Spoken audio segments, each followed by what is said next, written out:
Okay, everybody, we are fortunate to be here this afternoon on the 30th Yortzeit of Meir. It's not fortunate to be at a Yortzeit for Meir. We wish he was still with us, but it's fortunate we pulled it together to be able now to do a more elaborate presentation for a memorial fitting for this great leader that we lost, that we miss so much. And this is Le'ule Nishmas Rav Meir Dovid ben Yechezkel Shraga HaKohen, Hashem Yinakim Damav, Hashem should avenge his blood. The title of this shir is from this week's Parsha, Parshas Vayera, in the book of Genesis, in the book of Breshis. It's entitled Yitzchak and Yishmael Can't Coexist by Rabbi Meir. I am a follower ever since he died. I've been reading and pouring through his Svorim, came to the realization that he was correct, and all the naysayers that he had to endure persecuting him and chasing him around and blackballing him and whatever else they did to him, none of that stopped me from seeing the truth and the intellectual honesty and the integrity that his words reached to me and changed me from someone who didn't see eye to eye with him to someone who has now been the last 30, maybe 25 of those 30 years a follower and an avid admirer, reading through his Svorim. I'm not going to sit here and review his life. That's for another time. There's Wikipedia for that. There's the Rebbitzins biography of Meir Kahane, his life and times. You can get that in other sources. I've, for many years on the Yortzeit, been convinced that the way to go is not to talk about him so much as to teach over from his teachings, his Torah view of what Judaism really stands for and what the Jewish people are as a people, and we'll see where it goes. First, I would like to, though, talk about in Yonah Yoma about the election. It's just unbelievable that this election comes one day before the Yortzeit. The election was Tuesday, November 3rd, and Wednesday night, November 4th, was already the Yortzeit.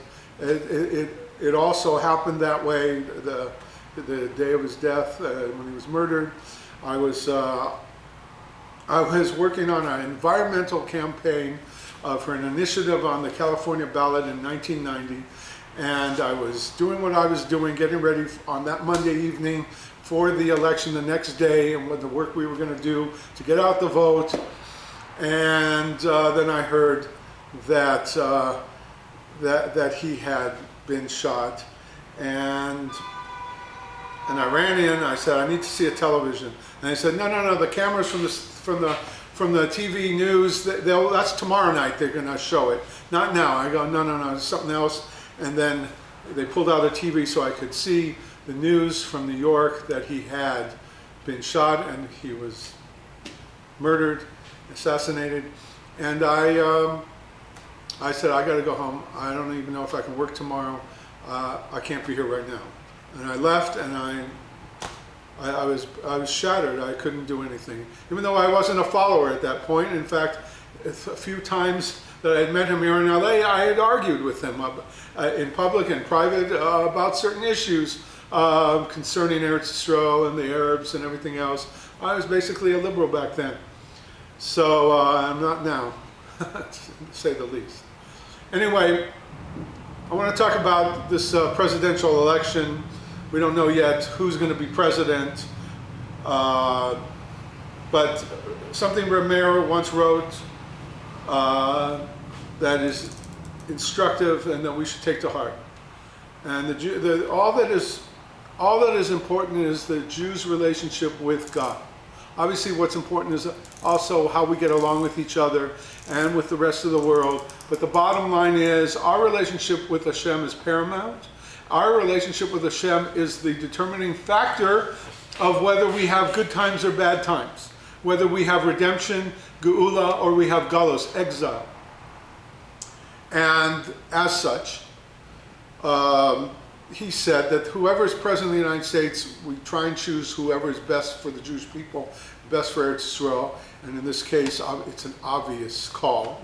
Who is better for Eretz Yisrael and for the Jewish people worldwide, in this country and all over the world, and in Eretz Yisrael.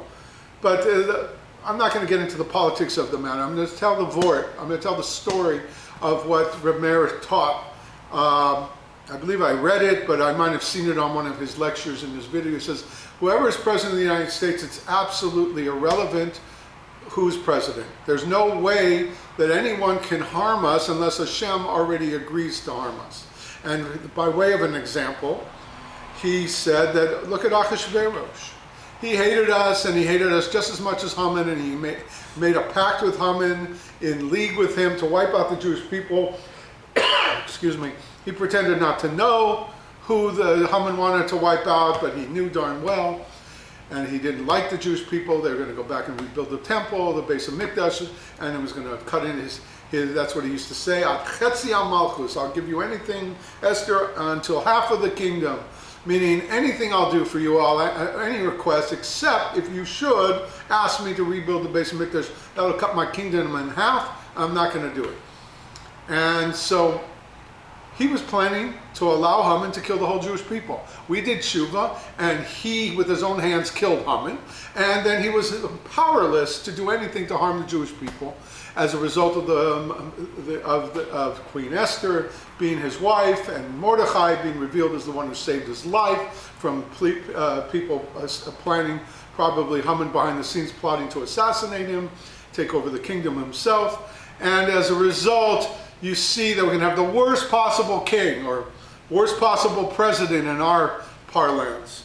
And Zagon Shelfen, they can't do anything. The Ramban says, since a melech or a president has so much power over so many millions of people, Hashem removes these leaders free choice, in part or in whole, time to time. It's called Lev Malachim V'Sarim B'Yad Hashem. The hearts of the kings and the officers or the officials are in the hands of Hashem. And he decides whether they're going to have the power to do anything positive or negative. For example, the example I always use, we had the worst possible president we could have had a few years ago, and basically he was powerless to do anything against us, and he ended his 8 years without much of a harm to us. He tried with Iran at the end, but it wasn't much of a pressure on. We thought the worst when he became president. He was going to sanction Israel. He's going to forcibly get them to cede all the West Bank, whatever it was. We'll talk about that in a minute. But he wasn't able to do anything because Hashem was happy, more or less, with the Jewish people at that time, and prevented Obama from doing whatever he thought and machinated that he was going to do. He didn't let him do it. On the other hand, George W. Bush, as was heralded and proclaimed the best president we ever had in the White House, in the Oval Office, and we didn't deserve better, and he twisted Sharon's arm, and we threw away Gaza unilaterally, insane move, and it's led to a churban ever since. Thousands and hundreds and thousands of Jews have been impacted, have been murdered and or maimed, and it's just a disaster. We're not going to talk about that maybe another time, how we should have prevented that and how we should not have conceded and assented to that move. But basically, it was a disaster. And we had supposedly a born-again Christian who loved the Bible and who loved Hashem and loved the Jewish people and the land of Israel and knew it was rightfully ours, etc., which we'll talk about in a second.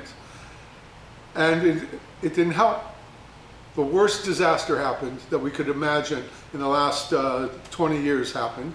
And as a result, you see, we can have the worst president and nothing bad happens.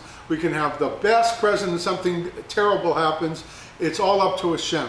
So whoever ends up being president, and you know who I want to be president, but whoever ends up being president It's irrelevant. It all depends on only our relationship with Hashem at any given time as to whether Hashem will use that president to harm us or aid us, and of course Eretz Yisroel, etc. Okay, that's that. We are going to do this shir in a minute that I have here, but I'm going to lead into it with a little opening preface. Obviously, we know how seriously the Jewish people are attacked in the world today and throughout all time. That we are thieves, that we stole the land, this time from the poor Arabs, way back 3,300 plus years ago. We stole it from the Canaanim, the Canaanites. And the world is resentful, and the world is up in arms, and we're thieves and conquerors and terrorists, and I don't have to go on. You know the drill. You see it everywhere on Facebook, everywhere in the media. It's everywhere. Let me give you a mashal to what this is compared to. Let's say you go on a business trip and leave your house, and you're away for 6 months on a business trip, and you take your whole family with you, and there's nobody home. And I sneak through the back door because I know you're gone for 6 months, and I regale myself. I know you're going to be gone for 6 months. I stay there, I live there, I move in, I move my stuff in, and I'm hanging out there. And 6 months later, you get back. You walk through the front door, and there I am, and you say, "What are you doing here?" And I said, "Well, you guys left. You abandoned this place, and I took it over. I have squatter's rights here. I found it abandoned. It was Hefker, and it's mine now, and you will please leave my house and take your whole family, and then you can come back and get the rest of your stuff later."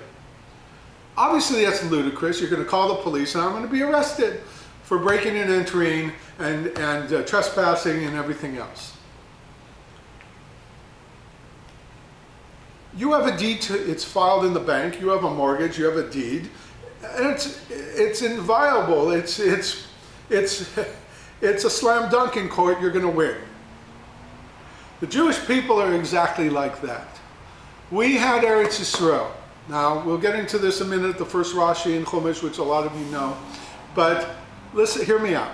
It's uncontestable to anyone who is not a revisionist historian who hates us with a passion. There was a first and a second temple standing on the Temple Mount where the Dome of the Rock is now.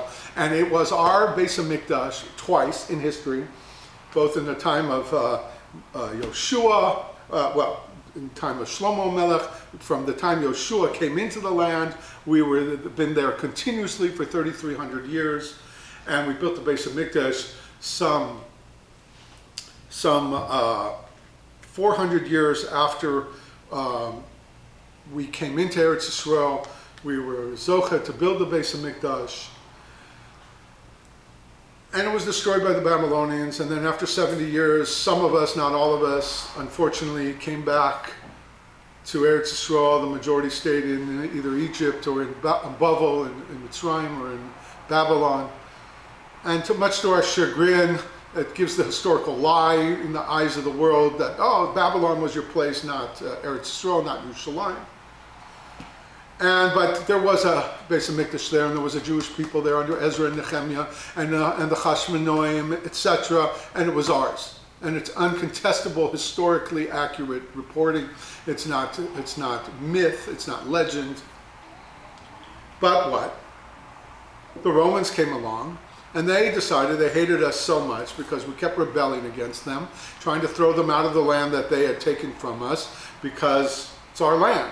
We want to be free to keep our Judaism and our Torah. We don't want our Beis HaMikdash at your disposal. Time of the Greeks and then the time of the Romans. And we fought for it. And we kept rebelling until the Romans we threatened their empire. Every time we rebelled, we inspired the entire Mediterranean to rebel against Rome. And we almost toppled their kingdom several times. The greatest time was with the Bar Kokhba, the last one, the Bar Kokhba revolt, and it almost succeeded. It did succeed for a year and a half. They were thrown out, and they came back, and then it was a massive destruction. And the Churban had already been taking place. 60 years earlier. And as a result, they now threw every Jew they could. They didn't get everybody. There's been continuous Jewish occupation, residence, dwelling, not occupation, dwelling in our land, Eretz Yisroel, since the time of Yoshua on up to this day, 3,300 plus years later. And Meir Kahana said that we were taken out, grabbing the earth clutching it with our fingertips. They had to drag us out, kicking and screaming to take us away from Eretz Yisroel. There was no abandonment. We didn't forsake Eretz Yisroel, our homeland. We never relinquished it to anybody else. And everybody who came in afterward, throughout the 2,000 years of this exile, they are thieves and usurpers and squatters. And we have the deed. You know where the deed is? It's right here. This is the deed. It's called the Chumash, and it's called the Torah. And Hashem promised Abraham, Yitzchak, and Yaakov, and all the stories from the whole books, Moshe Rabbeinu, Moses, leading into Yoshua, going into the rest of the Bible, the rest of the Tanakh.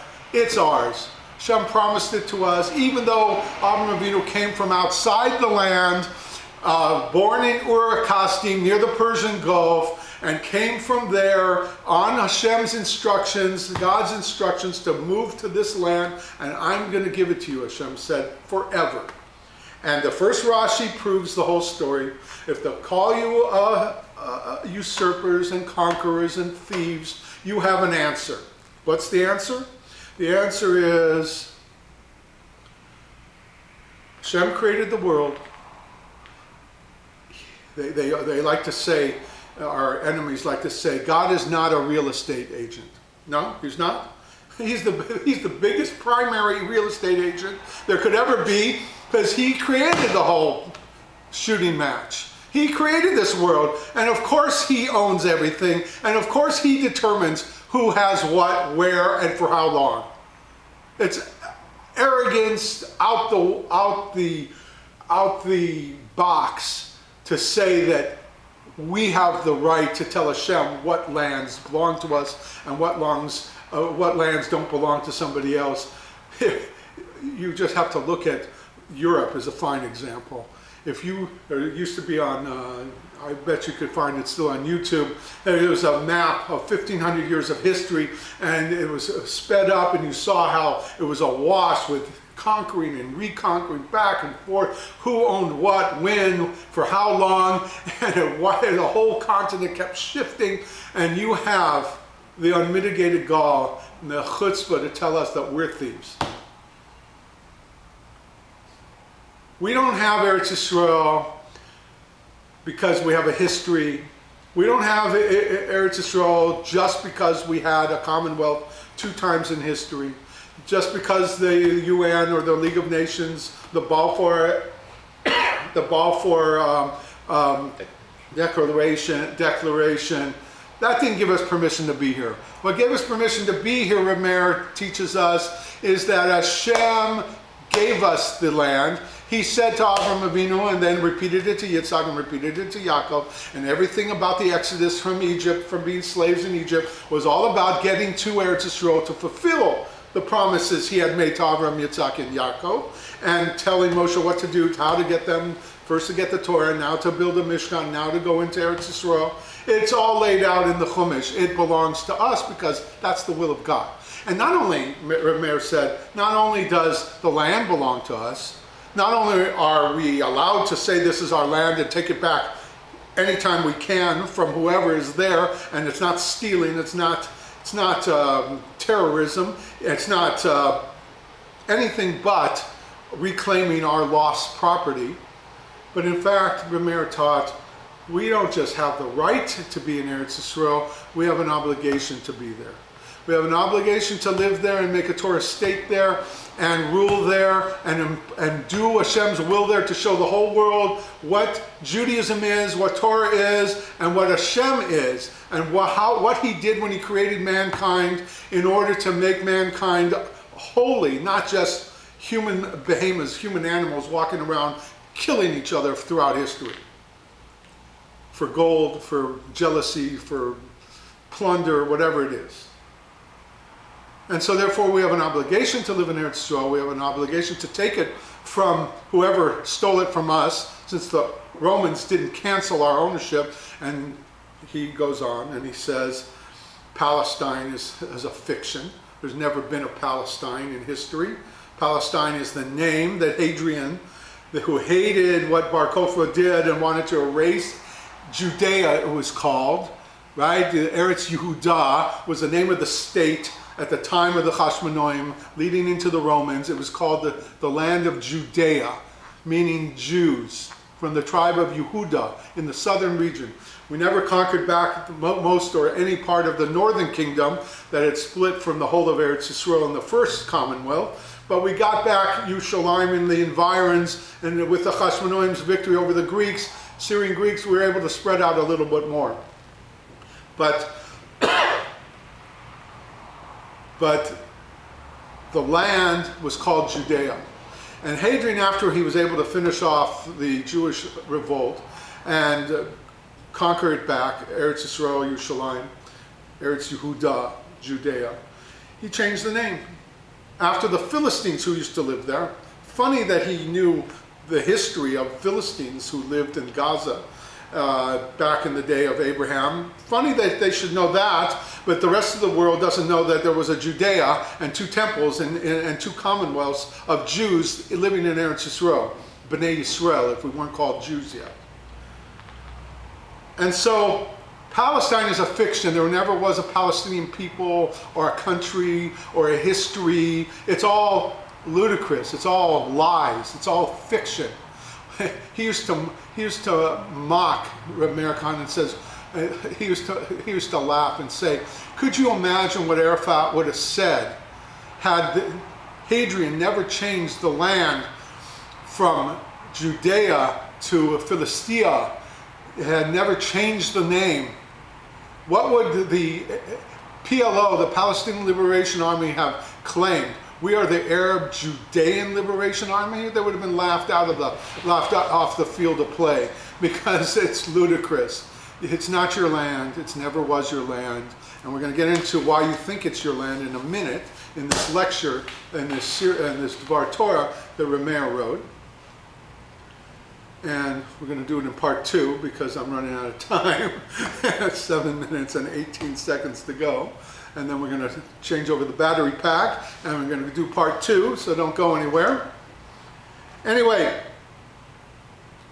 so we have an order to be there. We have a promise that's for eternity to be there. The first Rashi says in Chumash, what is it that we start with these stories? What do we have to do with the creation of the world?